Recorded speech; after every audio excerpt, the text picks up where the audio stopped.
Narayanam Namaskritya Naram Sarvabhautam Saraswatam Bhakti. We are reading from Srimad Bhagavatam, Canto 7, Chapter 2, and somewhere verse number 44. This is a story of Hiranyakashipu, who was the greatest materialist this universe has ever seen. There have been many great materialists in the history, but Hiranyakashipu was the greatest. As his very name suggests, that he was only after Hiranya means gold, better than dollar, because dollar is only paper, and Kashipu means nice bed to relax. Means you have wealth and you have enjoyment, paraphernalia. So that is called Hiranyakashipu. These days there are people who have wealth but they cannot enjoy, because by the time they make wealth, they lose their health. They are sick. And then when they have lost their health, they are using their wealth to restore their health. So it is very difficult to have these two things together, that you have wealth and health. And health does not only mean just strong body, but also peaceful mind. Because if your mind is not peaceful, then you cannot enjoy even if you have wealth. There are many crazy people who have money, but they cannot enjoy. They'll end up in prison house, or they get into some trouble. Because to enjoy, you also need a peaceful mind. So Hiranyakashipu was the ultimate in this. He was very powerful mentally, physically. He had also yogic powers. He could even meditate, as we will see. He had control over his mind. But he was, you can say, an atheist. Because to enjoy, you have to be an atheist. To enjoy materially, best is to be an atheist. If you want to enjoy spiritually, then you be a theist. So he had a brother, and his brother was killed. His brother was also like him. That's why brother. They were twins. So they had similar ideas. But the brother was killed by Lord Varahadev. And now he wanted to take revenge. Because in the material world, one of the pleasure is to take revenge. If someone abuses you, then you take great happiness in abusing that person back. Tit for tat. So you give 2 slaps for 1 slap, then you feel happy. This is one of the happiness. This is the happiness of destruction. So there is also happiness in destroying things. That's why people enjoy the crackers, firecrackers, just to make some noise. It gives happiness. When you get angry, then you break things. Feel happy with that. So he wanted to also take that happiness of revenge. But before that, he was trying to console the family members. Because his brother had a wife and few children. I think 4 or 5 of them. So he was trying to preach to them because they were all very disturbed by the death of the husband. His mother was also disturbed, Diti. So he was giving them philosophical lecture. Because if you want to console somebody, then philosophy is very helpful for that. If you have to speak simply in normal terms, very difficult to pacify somebody. If you want to pacify someone, then you start becoming a philosopher. Then you say life is temporary, everything is temporary, your body is temporary, you are born with nothing, you will die with nothing. You are not this body, and therefore nothing really belongs to you. All these relatives are just like people you meet on the airport, waiting for your flight, and then you may have a seat next to somebody. When the flight is over, you go in different directions. Like that you have your friends, relatives, all temporary. You don't become attached to them. You don't start crying now, oh you are going, leaving me alone. So this is what he was saying, idam shariram purushasya mohajam yatha prathak bhautikam iyate griham yathodakai parthiva tejasai kalena jato vikrito vinashyati. So he says that this body is actually made of illusion. It's a big illusion to think you are the body. You are not the body. Because when you are born, you are small. When you become big, but you say I am the same person. Body has changed, but you don't say I have changed. You say I am the same. If you see your photograph when you are born, you will not recognize that this is your photo. But you still think you are the same. So this is the illusion. And this body is continuously changing. Every 7 years all the cells change in the body. Not even one cell is same which was 7 years ago in your body. But you still say I am the same. It's like you replace each brick of this room one by one, and in 2 years all the bricks are new, and then you say, well, it's the same room. It's not same. Everything is changed. So he says, yatha prithak bhautikam iyate griham. It's like you're sitting in this house, in this room. So you are not the room. You are inside the room. Like that you are inside the body, you are not the body. But you are in it. But we think like that because of illusion. So just like in the water there are what is it called? Sometimes in the water you get this bubbles.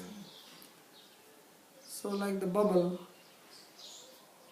and then it stays for some time, then it blows out. Like that body is like a bubble. Stays for some time, and then you kick the bucket. Right? Finished. So yathodhakai parthiva tejasai. Or like the fire. So you have some elements like gold. You make various shapes. It's all gold. So like that, there are vikriti, modification, which happens in the body. And it happens without your control. You have no control. Everybody likes to remain young. That I don't get wrinkles on my face. But nobody can stop it. You can do plastic surgery. There are people who do a lot of surgery. Once I was in America, I was watching one program. There was one lady, she was only 30 years old and she has undergone 25 plastic surgeries. And she was planning for the 31st one. She was completely after. And then they interviewed the husband that are you happy with it? And he said, well, I like her anyway, the way she is. But she didn't like herself. She was all the time. Now she was planning, when the interviewer was interviewing him, he was planning the next one. So it doesn't matter how many plastic surgery you do, the body will change. You have to become old because it's material. So therefore this commentator, Sri Vishnath Chakravarti says, Tasya anyatamatvam upadayati idamiti. So he is explaining that you are separate from the body. So this is a very important point. Once you understand you are separate from the body, then there is no reason to be depressed. You can immediately feel happy and relieved from all your stress because you are not this. Nothing can happen to you. Whatever happens is happening to your house, and that house you have to leave one day. Mohajam purushasya jivasya mohadeva jatam syat, and it is all born because of our past karma. Paramatmana prithageva yatha bhautikam bhitti dwaradi madgriham grihast purushat prithagiyate parthakyam tadev utpadayate. So we are also separate from Paramatma, from the Lord, and not only separate from the body. So he said, just like Parthivair Ghatadi, Tejasai Bhitti Dwaradi Madgriham, Kundaladir Jayatena Sakichita. So he said, just like you take some gold, etc., and you make some ornaments with that, and then you can change the shape of ornament. So like that body is now, it is made of some matter. You are eating food, part of that food is rejected as a waste product, part goes to make your body, and then one day you leave the body, then the bodily parts that dissolve into earth. Either you burn it or you bury it, it becomes part of earth again. So all these cells, they have come from different material, from earth, from water, from air we are breathing, food we are eating. And then it will disintegrate one day, it goes back. And then those things which have gone back, then they will become part of someone else's body. Today the cells which are making your body, maybe one day they were part of your some great grandparents' body, who knows? Right? Same cells. So like that it keeps on changing. So no need to worry so much about the body. Worry about yourself.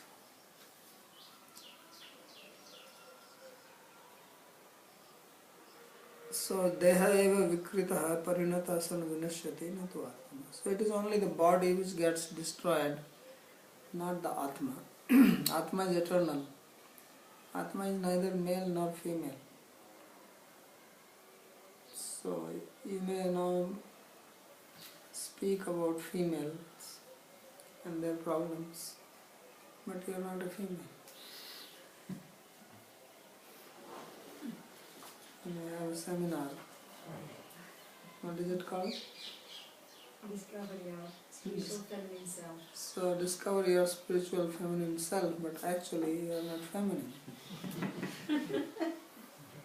You are neither feminine nor masculine. You are Atma. So you discover that. And once you discover that, then all these problems which so-called related with femininity and masculinity, they are gone. So Hiranyakashipu is giving a battle seminar.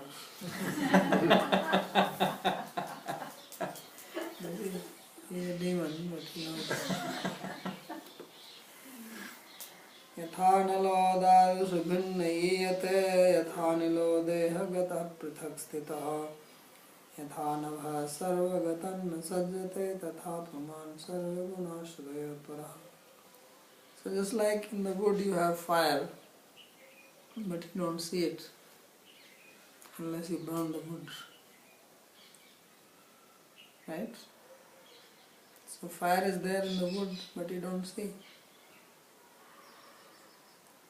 Like that you are inside the body, but you don't see yourself.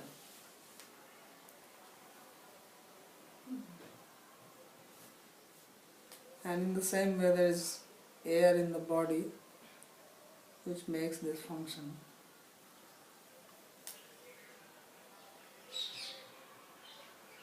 So that air is what is making the body function. If the air is taken out from the body, then body does not work. Even if the air becomes disturbed in the body, then you become sick.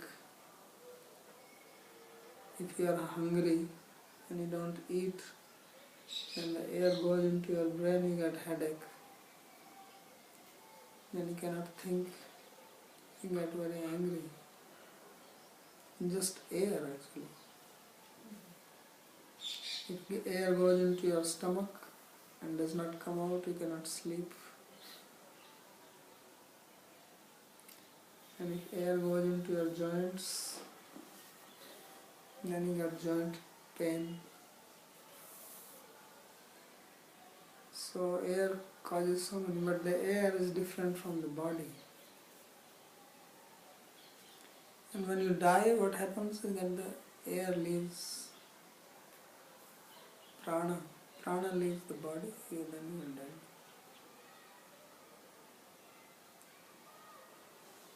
So he said, just like there is space everywhere, but the space does not stick to anything. Right? Everything exists in the space, but the space does not stick to anything.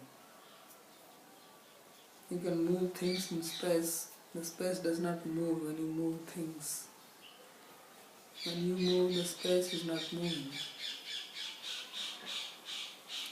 So in the same way, the Atma remains in the body, untouched by anything, like space. When you are happy, Atma is not happy. When you are sick, Atma is not sick. When you are depressed, Atma is not depressed. Because Atma is separate from earth. But because you think you are the body, then you start thinking, I am happy, I am sad, I am a girl, I am oppressed, I am mistreated, and this and that.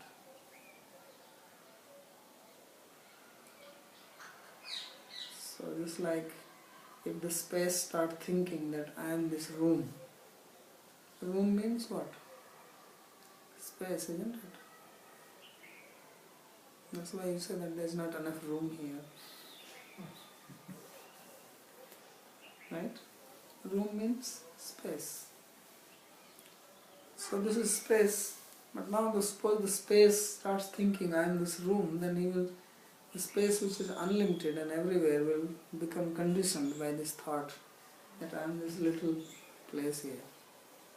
And then the space will also say, oh, there is no room here. Or if something is rotting here, and then space will think, oh, I am smelling bad. Although space has nothing to do with it. So like that, Atma has nothing to do with the body, just inside. But then start thinking that I am the body. And when you think the body, then you start thinking I am male, I am female, I am big, I am young, I am small, I am tall, I am thin, I am fat, I have to lose weight, I am overweight, I have to do dieting. So this is all because you think you are the body and you are none of these things. So prithak avasthana bhavepi bhinnatve drishtantamaha yathanalo darushu avasthitopi dahakatvena prakashakatvena bhinna pratiyate. So just like he says that the fire in the wood, because fire actually means which burns, the wood is different than fire. Fire gives light, wood is not giving light. So it's separate. यथा नभो न सज्जते कापि संगम न प्राप्नोति तथा पुमानपि सर्वेषां गुणानां देहेन्द्रियाणाम् आश्रयतेषु आश्रितो वा परः पृथग्. So like that, Dehi and Deha, body and the embodied, are two separate, and they are completely two different things. Like you put oil in water, it does not mix. Even if you shake it and then leave it, then oil comes up. So like that, the body and the embodied self, they never mix together. No matter how much they remain in the body and look like one, but they never mix. They remain completely separate. This is the good news.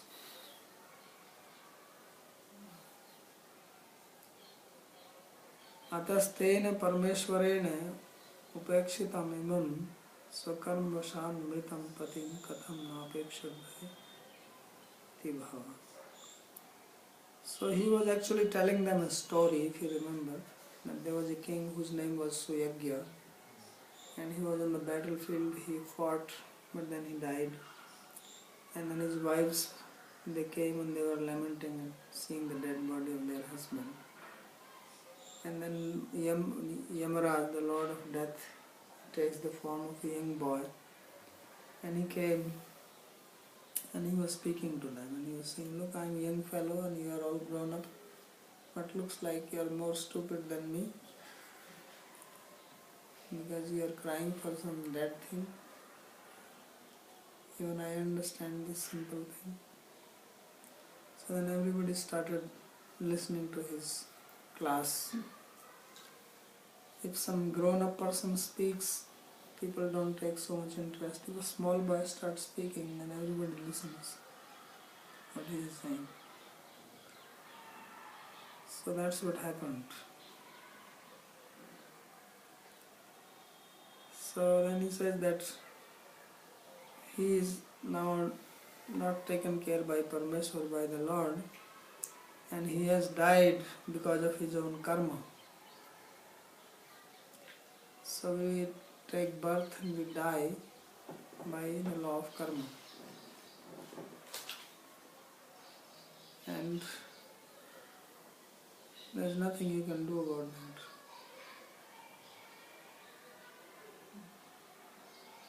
Because death you cannot stop. Just like birth happened, you do not decide I'm going to take birth and I will become a girl or a boy. Right? You are just born one day. Nobody asks you, do you want to take birth from these parents? Do you want to take birth in this village or in this country? Nobody asks you. You are just given birth. Like that, nobody is going to ask you, do you want to die now? No, when the time for death comes, when you got to go, you have to go. And you cannot postpone it even by 1 minute. You cannot say, oh, let me just finish this little job, then I can. No. It's like when you have to take birth, you die, you die. These are by karma. In between we think we have some control. At least birth and death we don't control. In between we think that everything is under my control. I am the Lord of all that I survey. And then death comes and your lordship is gone. And all the money and possession and wealth you have accumulated, taken away. 1 second.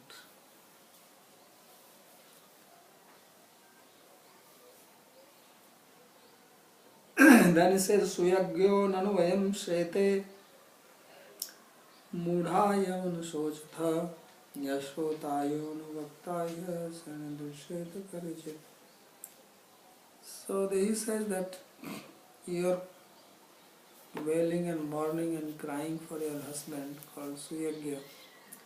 So he says, who is Suyagya? This body is, and he is lying here dead. And why are you crying? Right? And if he is someone else, then for whom are you crying? If the body is the husband, then body is there, why do you cry?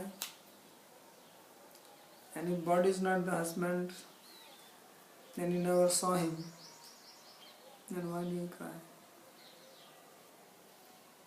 So he says, oh foolish ladies.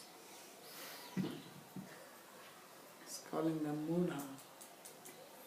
Says Mudha yam anusochata namo ayam suyagya sete. He says, you foolish ladies, the Suyagya for whom you are mourning and wailing and weeping, he is lying here in front of you. And yashrota yonuvaktaya sanadrishyate parajat. But one who was talking and hearing and laughing, he is not seen. Nowhere to be seen. Nanu ayam raja sangram alabdha parajaya samprati shrete katham imam upekshe nisneha bhavitum shaknumas tatraha suyagit. So it is like if the ladies are telling to this boy that why you are saying he is this and he is not the body, he is our husband, he is now sleeping after he got defeated in the battle.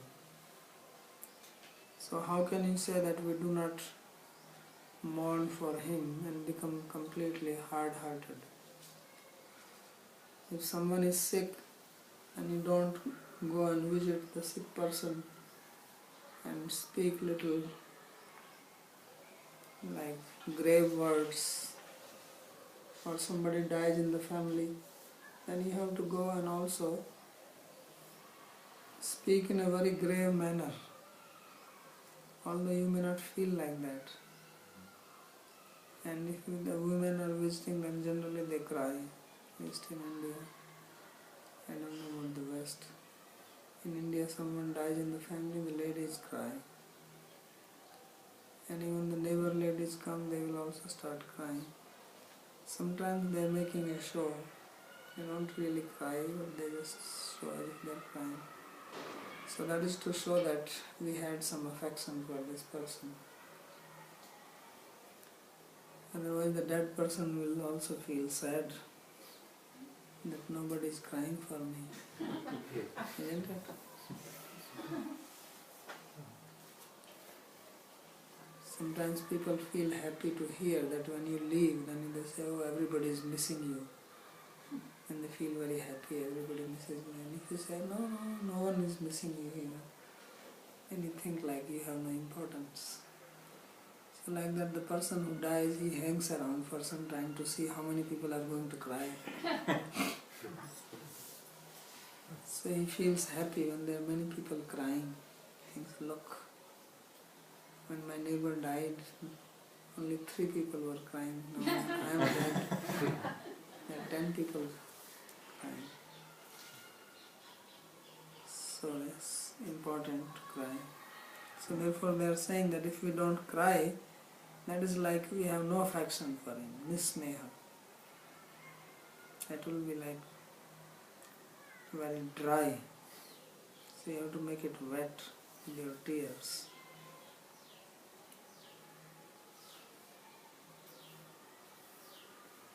So then he says, why are you crying? He is here. Nanu asmad vilapam etavantam kalam aso ashrunod anuvachaccha tatrahayet. So he says that for this time when we were weeping, he was actually listening to our cry. Aso ashrunod anuvachaccha tatrahayet karishit pragapi madrishya nasid. yastu drishya sa idanim api drishyate dehat. So he says that earlier also we never saw him. Because we never see the real person, just like you have bulb. So you see the light, but you don't see the electricity. Now electricity failed, light went. So then you start crying, right? So you cry for the bulb or you cry for the electricity? Electricity you never saw, bulb is there. So body is like that. Body is like the bulb and the Atma, the self, is like the electricity. So when the Atma leaves, like electricity leaves, then the bulb has no light in it. It becomes cold. If you have ever touched a dead body, it's cold. There is no warmth in it. When someone is alive, you touch the person, you feel the warmth. If you touch a dead body, completely cold. Because there is no electricity heating it up. The Atma is gone. So he says that you are crying for the body or for the soul. So if you cry for the body is there. If you cry for the soul you never saw. So why do you cry for somebody whom you never saw? It's good logic. So what you see that is there, you are always seeing the body, right? We are seeing each other's body, we don't see each other, only the body. When this Atma leaves, the body is still there, why cry? Only problem is that the body doesn't walk or talk anything.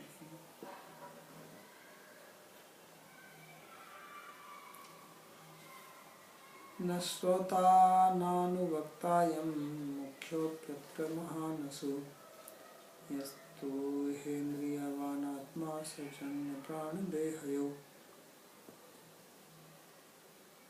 So he says that the life air, it is neither the speaker nor the audience. Mahanasu also means life air. So, and it is functioning because of the light air, life air.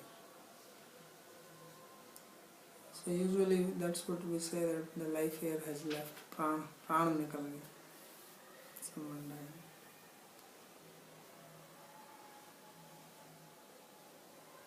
So if you think that because he is dead, because the life air has left, then we say that when someone is sleeping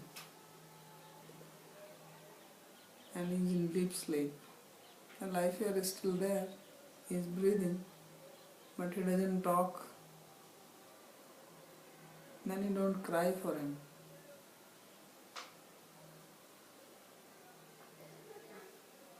Because at that time also he neither speaks nor hears.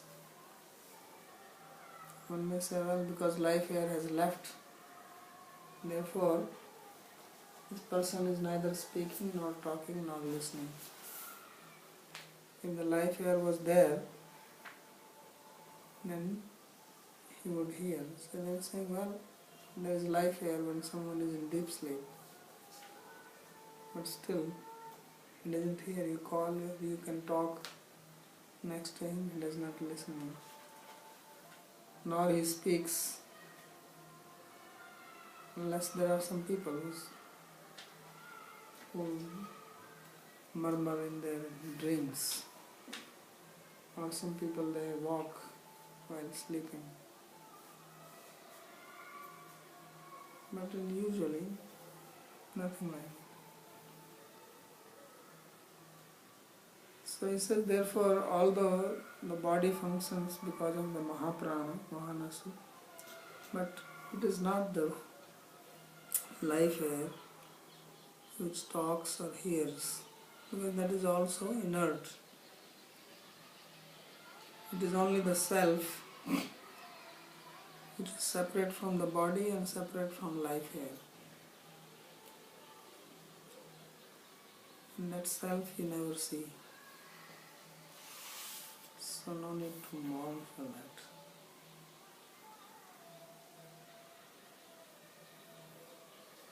Nanu yavat pranaha sthitas tavadeva shrotritva vaktritva drishte natu prane gate sati yata prane eva shrota vakta iti tatra nanti. So if someone says that as long as the life air is there, then one hears and listens. Therefore, when the life air leaves, then one does not hear or talk. Therefore, it is life air which hears or talks. So then he says, no. Mukhyapi prana vai mukhyati srute mahan sarvendriya chesta heturapi shrota. So it's the fact that all our senses, they are working because of life air. There are 5 types of life air inside: prana, pan, saman, vayan, udan, and then there are 5 secondary airs: kurma, dhananjaya, devdatta, krikal, all this.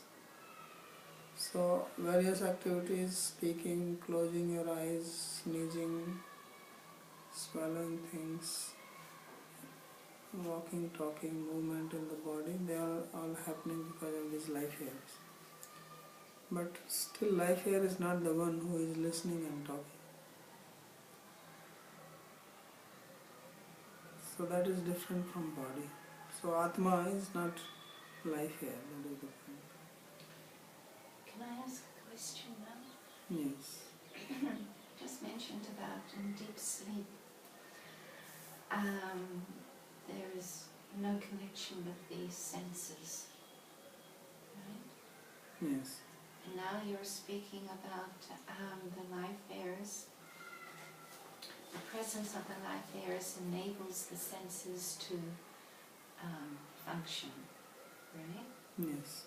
So what is the difference? Because when somebody is in deep sleep, the life airs are still there, but there's no recognition of them, of the activities of the senses. Because you will get disconnected from them. Just disconnected. It's like you have a car. Yes. And you put your car in the neutral gear, Sure. right? Yes. So the energy is still there, The engine is still running. engine is running, but you are disconnected. So you may be breathing and your blood is still moving in your veins, right?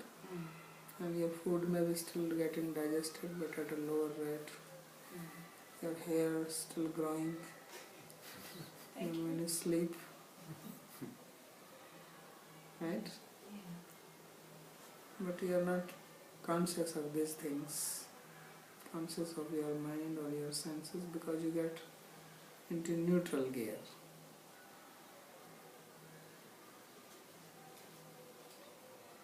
Is there any other state of the body where this disconnection takes place? Yeah, like someone goes into coma. Coma or knocked unconscious? Yeah. Okay.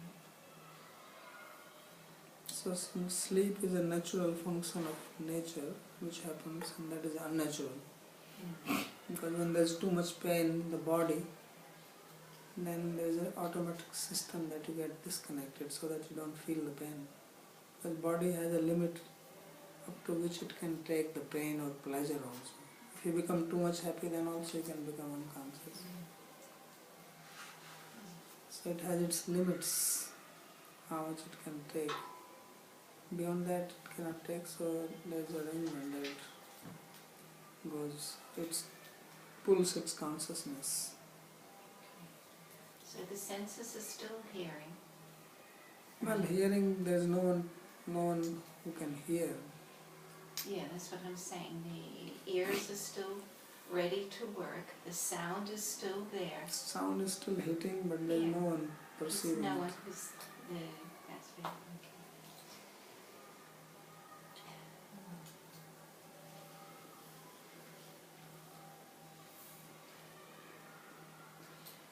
ask another question on that? Hmm. This state, this altered consciousness where there is no perception, even though sensory activity is taking place, that has the Atma is not in any way involved in that. So the perception that takes place when everything is working fully, that happens through Perception is, the ego is perceiving, the ego, material ego, which also gets the power from Atma. Because it is material, but it gets like electric current then from many things. I am the one. I am doing it, I am seeing it. So that is the I.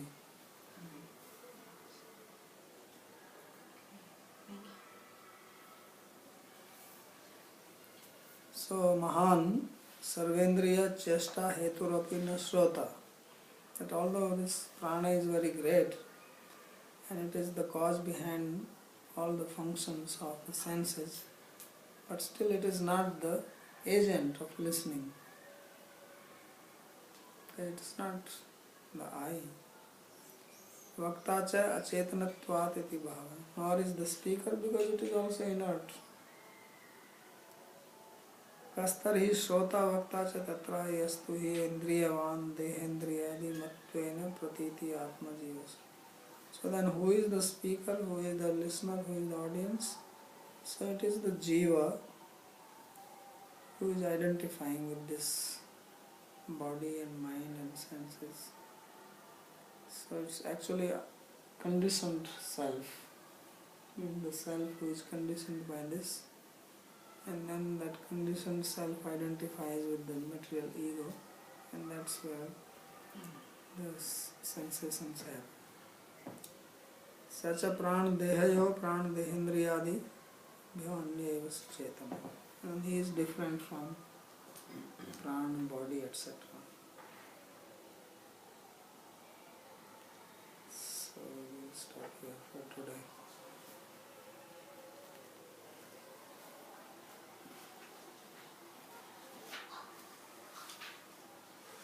So in spite of being a materialist, Hiranyakashipu, he knows these things. He was educated materialist. Yeah. Because he was son of a sage. He was son of Kashyapa Muni.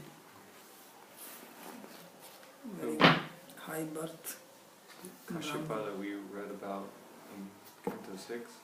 Yeah. Same. Yeah, same. Sorry, do you mind if I ask a question? You said that the ego gets the electricity from the Atma. What all does the Atma supply the ego, the body, with, like, our entire selves with electricity? Yes. Okay. Supplies first to the heart, and then to ego, and from there to other things. So it's connected to the body in the sense that it keeps it going, but otherwise not. Yes. But it connects us just by its presence, not physically. Just like there's a magnet, and you can put the magnet under the table, and if there are some iron fillings on the table, they can move it. You move the magnet, so it's influencing the iron fillings without physically touching it. So like that, Atma does not physically touch the ego or the intellect, yet it energizes them by its presence. So as long as it is energizing them, then there is life. When it stops energizing, then there is no life.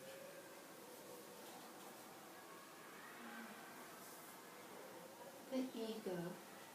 I would like to understand some more about how the ego is formed, and where from, how it functions. From Mahat Tattva, it comes from Mahat.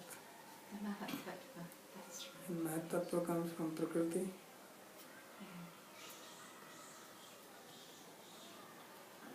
So it's part of the, what you call, inner senses. antahkaran.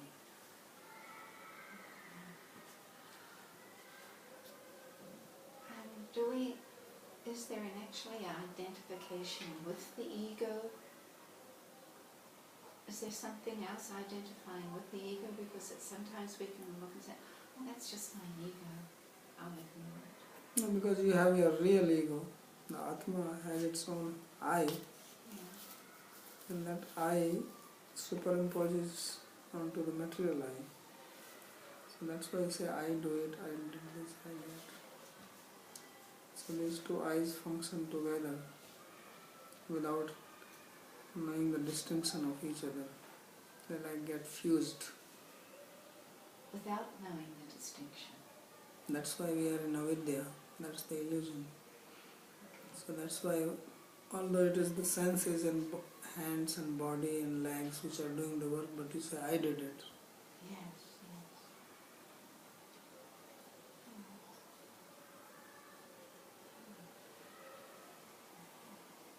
What's the meaning of Hiranyakashipu's brother's name? Hiranyaksha Yaksha. means whose vision is on gold. His Aksha vision is towards gold. means his awareness is only on gold. That's all. Aksha means I. Okay. And the brother is the one whose bed is golden, or like he has the ability.